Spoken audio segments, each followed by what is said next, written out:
The United States Fire Administration was formed, as we all know, on the back of the America Burning Report. At that time, there was such a need for leadership in this nation in regard to fire and the impact of fire on our communities, on our nation at large, where thousands of people were dying. One of the learning lessons I had pretty quickly as fire administrator was that tackling a problem at the national level is huge, is humongous. It's bigger than you think it is when you get right up on it as the fire administrator, as opposed to a fire chief in the city of Pasadena, California. Andy Card, one of the assistant to President Bush, told me, he said, Dave, he said, there's going to be too much to do and you don't have that much time. You've got to pick one or two things that you want to accomplish and focus on those. And the other stuff is going to have to be passed on to the next person. And that's what I did. I realized that a lot of my work would be to help complete the work started by former administrators, and then again, start some things of my own, knowing that I probably wouldn't see them through to completion. Because I came in the second half of the administration, I knew I wasn't going to have a lot of time to get a bunch of things done. So the first thing to get done was the reauthorization of the fire administration. And then the second thing I wanted to do was get a full-time deputy. At the time I became the United States Fire Administrator, there was not a strategic plan.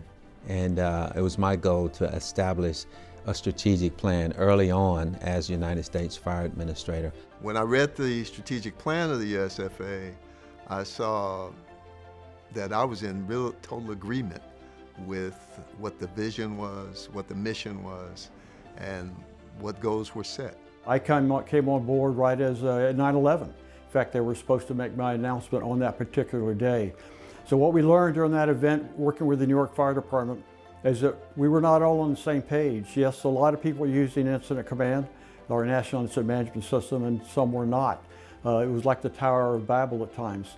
So the Fire Administration, particularly with Dennis O'Neill, Charlie Dickinson, Ken Burris, and Cortez Lawrence and others, recognized we had to refocus on what our priorities were at the Fire Academy, and that particular focus was going to be making sure that we pushed our National Incident Management System. So what were the key attributes that brought me to this seat, the seat of America's Fire Chief? I think it is passion for firefighters, passion for the fire service, passion for our communities, passion for people to be there when they are having their greatest need. I think when you get up to this level, you need to have humility, because you're going to make a lot of mistakes and you're going to fail, and that has served me well in the fire service. To be able to withstand that failures and say, I'm not giving up.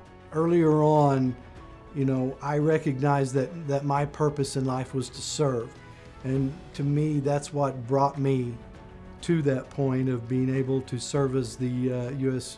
Fire Administrator, was my desire to serve. Much of the leadership training that I received through the National Fire Academy is what propelled me to leadership opportunities in the local fire department to become fire chief, and equipped me to serve as the United States Fire Administrator. To think that I started out riding on the back step of an old Mack, and here I was with the President of the United States being sworn in to basically have a huge impact on America's fire service. It's a great honor to serve, and I think that each of the fire administrators will tell you exactly the same thing. Our desire for advancement and promotion should not be because you get an extra trumpet or bugle. It has to be because you have a greater desire to serve, a greater desire to make a difference.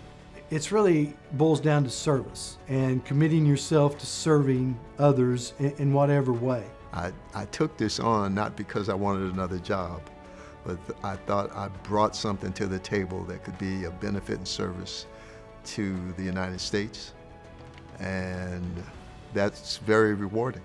Sitting in what we would say is America's Fire Chief's seat, It has been one of my greatest honors to serve with the people that I get to serve with in this administration, and certainly with the nation's fire service leaders.